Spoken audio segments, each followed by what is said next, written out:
What is going on, guys? It is day 6, and I wanted to give you an update of how my league start's going, how my item progression is coming, and what is next for you. So stay tuned for some crafting tips towards the end of the video, and let's get started. But first, if you like this content and you want to support me, like this video and subscribe. I've got tons of content planned in the coming days and weeks. All right, so my league start has been a total roller coaster. Day 1 was tough. Day 2 was awesome. Then I got to tier 16s and I couldn't sustain.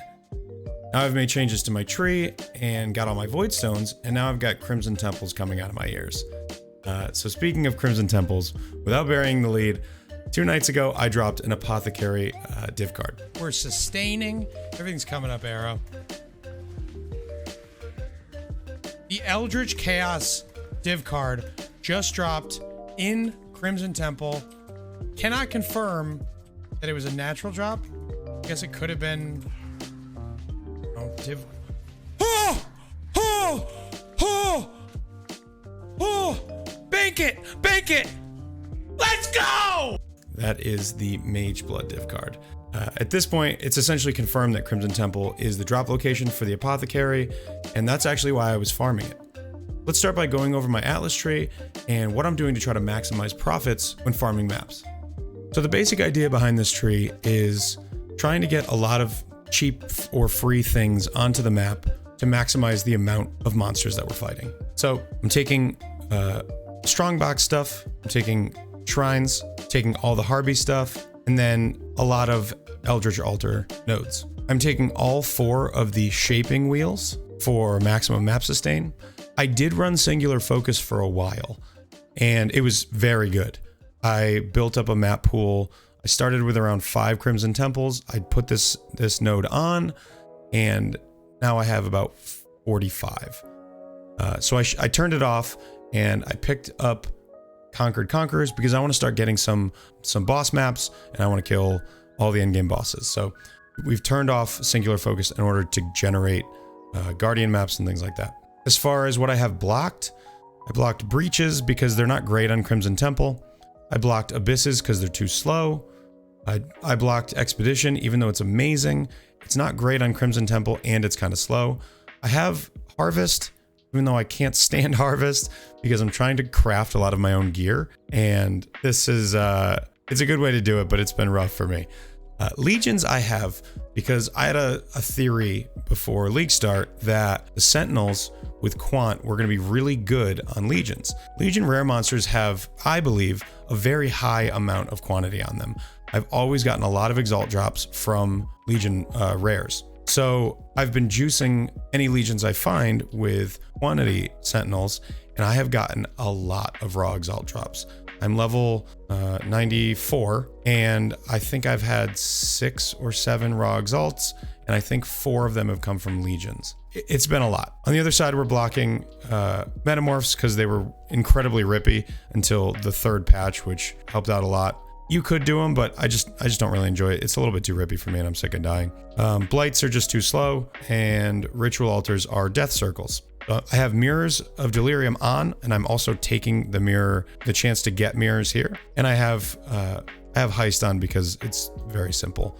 You just click it and you pick up some currency. Aside from that, the tree is pretty basic. I have Alva missions and June missions that I'm generating for some later strategies. I'm taking Valley of Darkness because I have a Headhunter. This node, if you have a Headhunter, is incredible. It's essentially like 30 to 50% more mods for you on your Headhunter. And I can't give you the exact numbers, but it feels a lot better to map with. A lot of people that are saying that Headhunter feels bad should try out this node and see if they like it. Let's talk about my Atlas progression. I have all 4 Void Stones. I have 9 favorite slots, all Crimson Temple at the moment. I'm at 113 out of 115 Atlas points. Still have a couple of uniques that I haven't found yet. Should probably just buy those and do them. But I bought 2 of these Voidstone carries because I wanted to get to endgame farming, and it was worth it. You are not there yet, but you've got a little bit of currency and you want to get all your Voidstones, do it. The map sustain is terrible until you have all 4. So I have Crimson Temple favorited, so let's talk a bit about my map strategy. Right now I am running nothing but Crimson Temple and the goal is to drop divination cards. So Crimson Temple has tons of good div cards. It's got the 7 years bad luck mirror shard card, which I've already dropped a few of. It has the apothecary. Obviously, that's the main goal of farming it. It has the life thief, which gives you Xerfe's heart, which is not very expensive, but it's still some added money. It has the enlightened div card, which is 1/6 of a level 3 enlighten, which is a lot of money. It has the cacophony div card, which has 8 cards to give you 3 deafening essences. Now, deafening essences are not worth as much as they were in previous leagues. However, it's just extra stuff that you're getting. It's all of these div cards are dropping for you as you farm the maps. And obviously you're going for the 7 years bad luck and apothecary cards. So I am farming div cards on Crimson Temple, and here's how I'm doing it. I'm using 4 scarabs. If you don't have 4 scarabs, I'll show you which one to drop. But I am running Harbinger, Rusted Divination, Rusted Ambush, and Rusted Cartography. If you have a decent map pool, or you only have 3 slots available on your map device because you haven't run the 4-way yet, you can drop the Cartography. I'm probably going to be selling Crimson Temples. So this is my very, very cheap setup. I'm able to buy all of these in bulk for fairly cheap. The Rusted Ambushes are starting to go up. They're about 3 chaos a piece now. Rusted Divinations are less than half a chaos right now. Rusted Harbingers, I think I'm paying 1C a piece for. Very, very cheap strategy, and these Rusted Cartographers are essentially free. I highly, highly recommend trying this if you're looking to do some low investment map blasting. These maps do not take that long to run. It's a really straightforward layout. It's easy to kind of just like figure out your way through it. You never really have to backtrack at all, which is really nice. And then I'm running Fortune Favors the Brave on my map device because I am taking Shaping the Valleys, which gives me 10% quant and 10% pack size, which is very nice. And nothing on here is really that interesting, for me at least. Deliriums, I'm getting every other or every third map. It feels like I have them all the time from all the blocking I'm doing. And then essences aren't worth that much. Fortune Favors the Brave has been really good. Okay, let's talk about my gear. So I have not been updating my gear very much because once I dropped the Apothecary, I decided I was just going to go as fast as I could to get the Headhunter. I sold the Apothecary card for about 37 exalts. And then at the time, Headhunters were going for 50 to 52 exalts. So I had to farm out 15x as fast as I could. So I stopped upgrading my gear for a little while and just went hard on getting the Headhunter. And now that I have it, I'm going to be doing a lot more upgrading. But I'll talk about a few of the pieces that I have. Still using the Wasp Nest. This helmet I've had for a while. Reduced mana cost of attacks is super nice. As an implicit, I recommend getting that. If you don't have a +3 helmet, get one. They're super cheap now. No reason not to have it. The shield is the same as it was, just spell suppression. Onyx Amulet, still not great, just stats and a little bit of life and res. I did craft a not great Despair on Hit Ring, but it has some stats that I need, so I'm using this for now until I can get a better one. The way that I'm getting my Despair on Hit Ring is by Harvestcraft with Reforge Caster. Reforge Caster gives a pretty good chance at Despair on hit or LE weakness on hit. So get decent hunter bases and just roll them in Harvest. If you hit LE weakness and some other good mods, you can just sell it. So the reason I'm using Despair is because I have an additional curse on my chest. So this chest, we will talk about crafting as soon as I'm done with the rest of my gear. Boots, still the same. These are horrible. I don't even have implicits on them yet because I wanted to upgrade and I don't want to spend currency on implicits here. So I need to upgrade. I'll probably be upgrading to these boots, which I made with recombinators. So I took 2 pairs of boots. One had tier 2 spell suppress and a high resistance. And then I pushed them into another pair of boots that had tier 1 life and move speed / onslaught on kill, which is a veiled mod. You don't need influence to get onslaught on kill. So I smashed them together. I unfortunately didn't get the resist that I was hoping to get, but these boots have open prefix and open suffix. They're very, very good. I will probably be using these boots in a bit. Another thing that I crafted with recombinators, these gloves. So similar to the boots, I took spell suppress and a high resist, and then life and a high resist, and I mushed them together with a recombinator, and I got these very, very awesome gloves. Tier 1 life, tier 2 cold res, tier 2 spell suppress. The life regen is an unfortunate hit, but then it's got a couple of open prefixes. I'm not sure what I'm going to do with those yet. So that's pretty much it for the gear.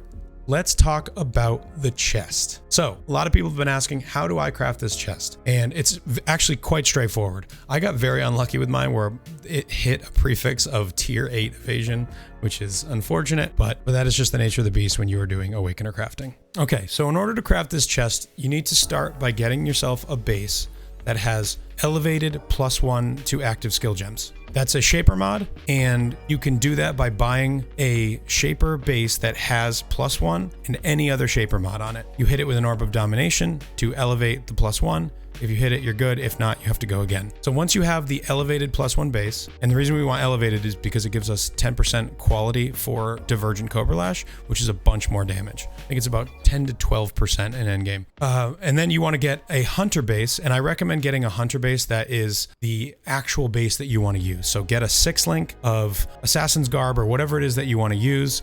You could go Astral Plate, but then the colors are going to be hard to get. So until you have a lot of currency, I wouldn't recommend going for the Astral Plate. I have an Assassin's Garb. I bought a 6-link for like, I don't know, 40, 50 chaos.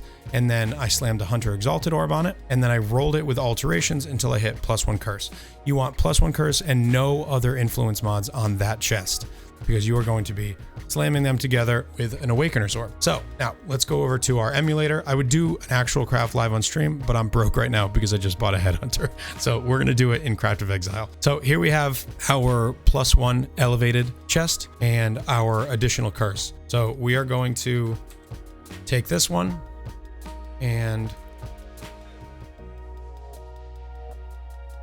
slam them together, and this is what we got. Okay, so this is kind of what happened to me. I got an unfortunate prefix roll where it just hit a horrible evasion roll, and there's just nothing you can do about that. The nature of the game is whatever the prefix hits, if it hits something, is going to be random. So as far as what do we do from here, you want to lock your prefixes. Okay? Prefixes cannot be changed. We want to craft that on. If you happen to fill all of your suffix modifiers when you do the Awakener Orb, you can use a harvest reroll that reforges and keeps your prefixes, and it'll very likely take at least one of the suffixes off for you.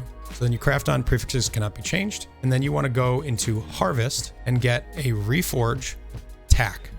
And this is going to give you a 50-50 chance to hit increased base crit, which is incredibly powerful. So let's try it. Oh, wow. This is excellent. So we hit tier 1 and we hit a tier 1 resistance, which is quite nice. The dexterity is whatever, but a tier 1 res is very nice. So if you hit it on the first try, there's nothing else you have to do. The mods you need are done. If you have an open suffix, you can craft it to be whatever. Let's say that you didn't hit it. Let's go back and do it again. Okay, so on this try, we hit tier 2. That sucks. It still gives you damage, but it's not as much as we want. So what you do is you lock the prefixes again, you get another reforge attack, and you just hit it again. And now we have tier 1. So at this point, let's say you have a 4-mod item, you can craft on dexterity and then Leo Slam. That's what I did with my chest. I didn't Leo Slam, I used an actual Exalted Orb, just like Greg would have wanted. So I blocked dexterity because that's a mod that we don't really care for. There's a lot of other good stuff, and it's probably the best thing for us to block. So you slam it. This hit a res, very nice, and then you can craft on some other resistances, and you're good to go. And that's how you make the chest. That is a very nice chest. Obviously, divine it to your liking. So that is my update. That is my gear. If there are any other questions, I am happy to answer them. Stop by my Twitch. We are always answering questions, looking at people's POBs, trying to figure out how to make people's builds better, how to make people's Cobra Lash builds better. And we'd love to have you come check out the stream. So thank you for checking out the video. Like, subscribe, check out my Twitch. And as always, take care.